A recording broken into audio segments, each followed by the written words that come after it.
l'idée fondatrice d'Angel, c'était de dire je prends un véhicule qui est réputé pour ses prestations routières et je le transforme en 4x4 en lui donnant de la mobilité. C'est pour ça que Automobile d'Angel est un constructeur transformateur.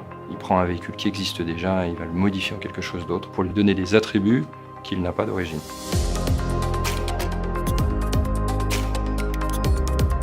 Très tôt dans l'histoire de l'entreprise, on a orienté notre gamme vers des véhicules utilitaires. Parce que le véhicule utilitaire, c'est un outil de travail.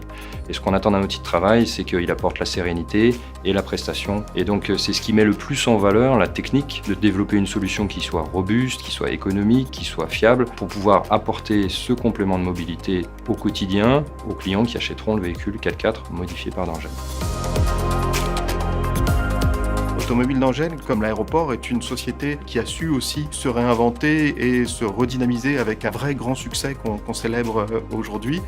Et la deuxième valeur que l'on partage, je pense, c'est l'innovation. On voit l'aéroport facilement comme un opérateur de transport apportant effectivement des solutions aériennes. De plus en plus, l'aéroport, c'est beaucoup d'autres métiers. Chez nous, c'est le plus grand centre de simulation d'Europe. C'est une grande école de pilotage. C'est la plus grande agence de voyage aussi en France. Beaucoup de nouveaux métiers qui apparaissent et qui nous aident à réinventer un petit peu le métier d'opérateur aéroportuaire.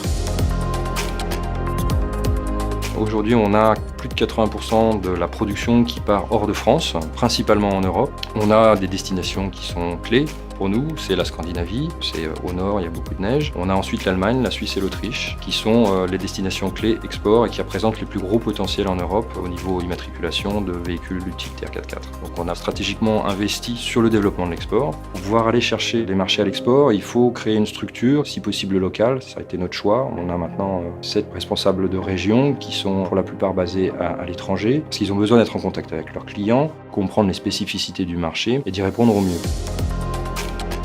Je pense qu'il y a 3 choses qui nous relient avec D'Angel, l'aéroport de Barbados. C'est justement l'écoute des clients, que ce soit les passagers, que ce soit les entreprises qui utilisent le fret, que ce soit les entreprises qui font de l'aménagement et de l'entretien des avions. Et à l'aéroport de Barbados, nous avons plusieurs services justement pour accompagner le passager à travers son voyage. On a le Wi-Fi qui est gratuit, on a un business center où on peut justement donner coups de fil ou même être en téléconférence avec d'autres entreprises dans le monde entier. Et on est constamment confronté à des défis. Nous devons chaque fois prendre en compte les 3 composantes d'une stratégie de développement durable qui va composer justement l'économie avec le sociétal, mais aussi avec l'environnement.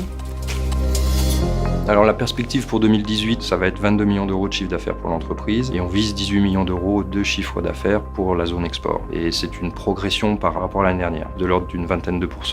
Donc on est dans une forte croissance qui est soutenue essentiellement par l'export.